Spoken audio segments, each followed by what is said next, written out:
अच्छी लगे तो मेरे चैनल को लाइक सब्सक्राइब जरूर करना। तो चलो मैं आपको सुनाती हूँ। एक बार की बात है, एक साहूकार के 7 बेटे और 7 बहुएं थी।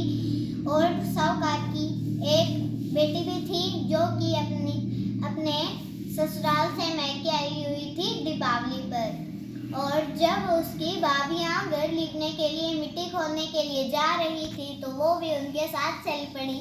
और जब वो वहाँ पे मिट्टी खोदने लगी तो गलती से उससे एक शाहू का बच्चा मर गया। और शाहू आके कहती है कि मैं तुम्हारी कोख बांध दूंगी।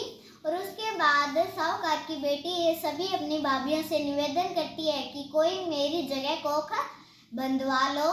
तो सारी भाभियां कहती है नहीं नहीं। और उसके बाद एक छोटी भाभी कहती है कि मैं तुम्हारी जगह कोख बंधवा लूंगी। और शाह उसकी कोख बांध देती है। और जो भी उसके बच्चे होते हैं वो 7 दिनों में ही मर जाते हैं। और उसके बाद उसने अपने घर में पंडित जी को बुलाया और पंडित जी को कहा कि जो भी मेरे बच्चे होते हैं वो 7 दिनों में ही मर जाते हैं, इसका क्या कारण है। और उसके बाद पंडित जी ने कहा कि तुम्हें सुरई गाय की सेवा करनी होगी। तो जब ही तुम्हारा श्राप खुलेगा तो वो सुरई गाय की सेवा करने लगी।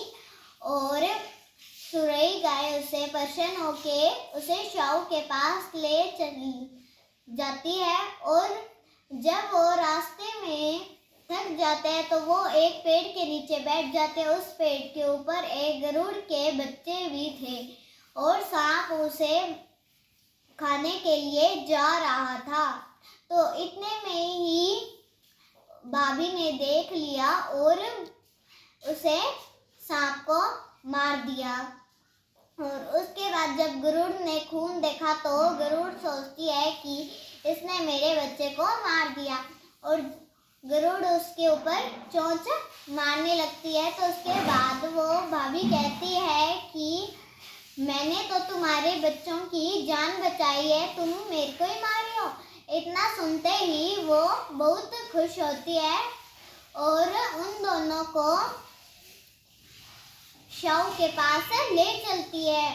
और वहाँ जाकर सुरई गाय शाहू से कहती है कि इसने मेरी सेवा की है, तुम इसका श्राप खोल दो। तो उसने उसका श्राप खोल दिया और उसे ऐसे कहा कि और उसने उसे आशीर्वाद भी दिया कि तुम्हारे पुत्र या पुत्री हो।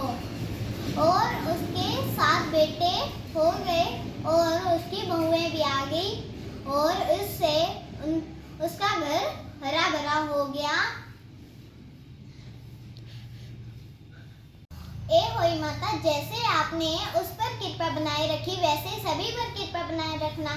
बोलो होई माता की जय हो। बोलो होई माता की जय हो। धन्यवाद।